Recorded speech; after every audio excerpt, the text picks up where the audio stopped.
سيقرر مصيرنا. وما إرادة الأسلاك مقارنة بإرادة الله؟ عندهم 8 ملايين حربة، عندنا الله وهو الأهم. كما أننا لا نحارب وحدنا، هناك إخوان لنا يحاربون على مختلف الجبهات، يأتون دائما كالأسود ويعودون كالمعيز المنهكة. أبي كان يقول إن الضربات التي لا تقصف ظهرك تقوي. سنري غراتسيان صلابتنا.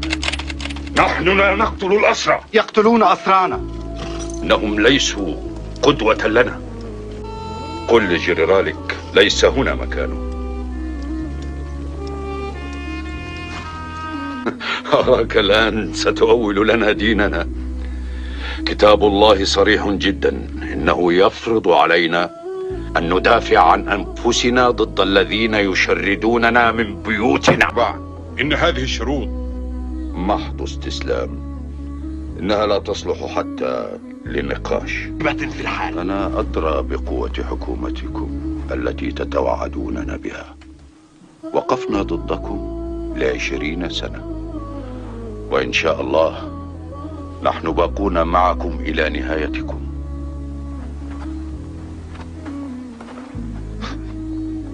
هذا ما توقعته. عمر، لن تقوى على هذه الحرب، دمك إزاء فولاذهم. لكل امرئ يومان، يومه هو ويوم أولاده. أولادك ضحايا الجوع في معسكرات الاعتقال، يموتون لأنك تصر على القتال. نعم، إنهم رهائن هذه الحرب، ولكن لا أحد منهم يخونني أو يطالبني بالاستسلام، لأنهم يعرفون أن استسلامي خيانة لهم. عمر، نحن نشأنا معا، ألا تذكر قبل 70 سنة كنا أطفالا معا؟ نعم أذكر. وانظر الآن كم ابتعدنا عن بعضنا. ربما كانت هذه آخر فرصة لك لتطلب السلام الشريف. يسرقون أرضنا، يدمرون بيوتنا، يقتلون الأبرياء وتسمي ذلك بالسلام؟ والله لن يفسدني سلام ذلك الرجل. إذن فلنعد. نعم عودوا. نعم عودوا.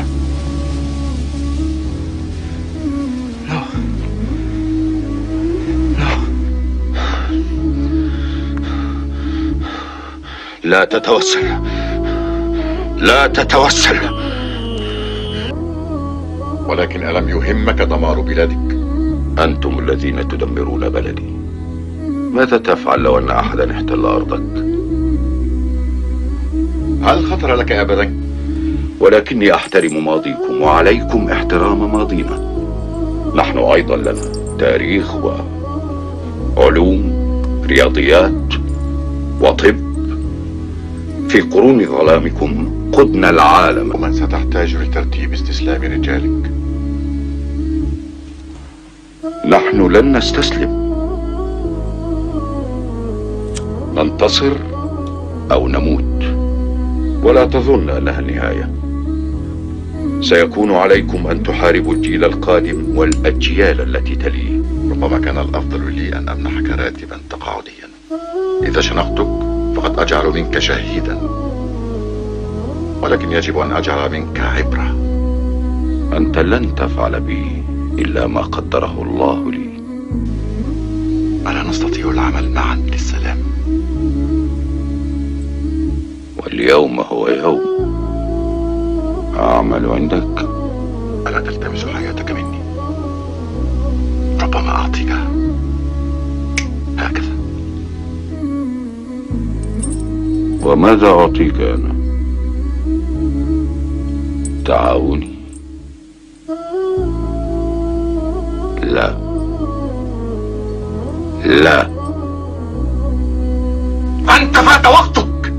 أنا لم أطلب منك حياتي. لا تعلن للعالم أني في خلوة هذه الغرفة التمست منك حياتي. لا،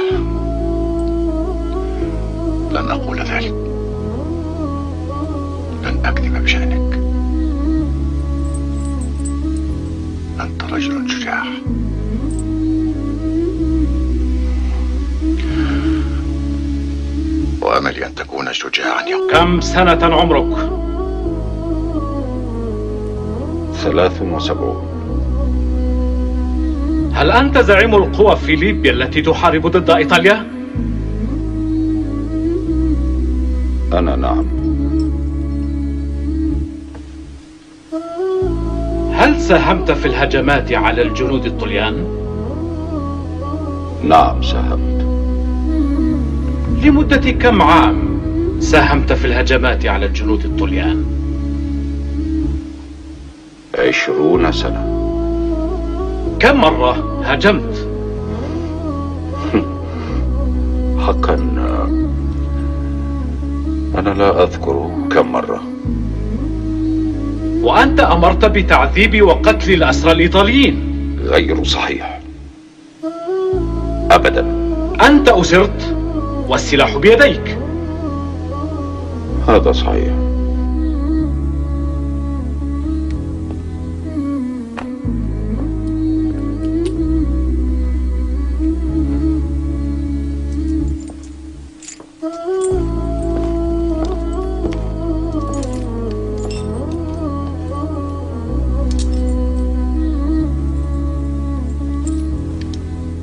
أنا جندي إيطالي، وفي الميدان أنا عدو له،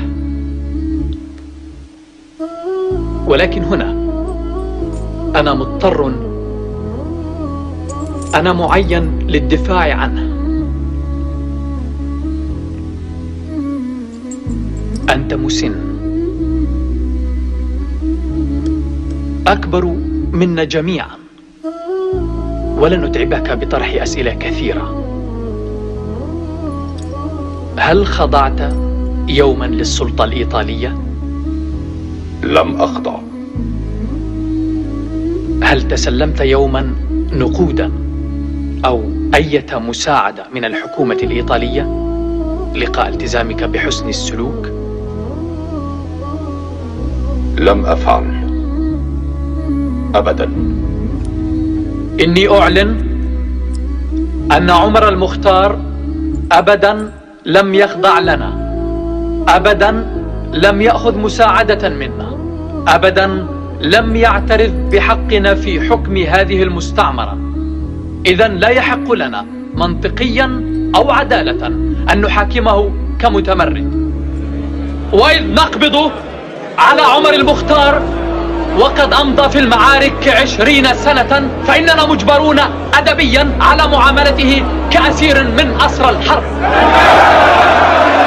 حكمنا عليك عمر المختار بالإعدام شنقا أمام الناس في بلدة سلوك في الساعة 11 غدا 16 من سبتمبر 1931، السنة 9 من العهد الفاشل.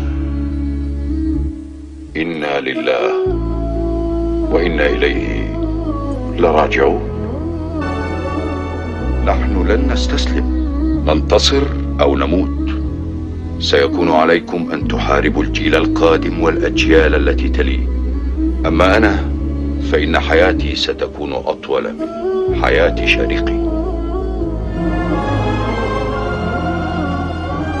وعاش عمر المختار أطول مما عاش جلاده، وأثبت شعبنا الذي ودعه بالزغاريد أن السلاح الفتاك المتطور ليس متطورا بما يكفي لإفساد